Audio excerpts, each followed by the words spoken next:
Hi guys, Josh here. Matt talked to you a little bit about what we're doing with the soccer lot next door, and on my side of things, we're going to really work on strengthening and injury prevention. And the application side of what that's going to look like over here is building stability in the hip and the surrounding joints. So our big focus is ACL injury prevention and big stability issues when it comes to the hip and the knee. And a couple ways we're going to do that. One application of that is going to be what we call a monster walk in here.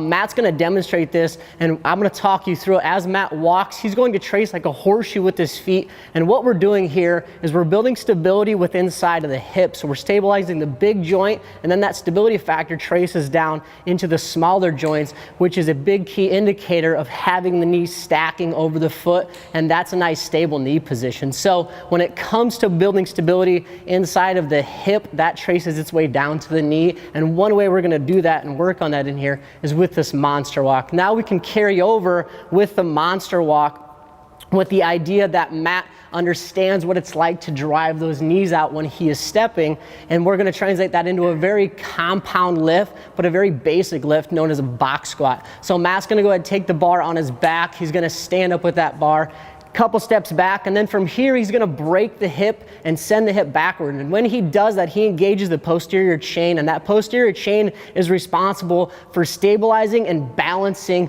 both the hip and the knee. Once he touches that box, he's going to stand back up to that standing position, and then if he were to repeat this again, breaking the hip first, he's again lengthening, strengthening that posterior chain, stabilizing the knee, and then standing back up. You can go ahead and relax. What we see a lot of when it comes to the soccer realm, and especially in sports that involve a lot of cutting, is that they are very quad dominant, meaning they have a lot of power and a lot of muscular development on the front side of their bodies, but not necessarily on the back side of their bodies. So one thing we're going to focus on in here is the squat with some monster walks beforehand to really build and strengthen that posterior chain. And then we can have some carryover into a little bit more sport specific things when it comes to the slam ball. And what we do here is we teach one of the core fundamental movements, our fundamental principles of moving, and that's a core to extremity idea. So you can think of this in the soccer realm as taking a goalie or somebody who's throwing the ball in from out of bounds and trying to get it to a certain place on the box. So Matt would pick up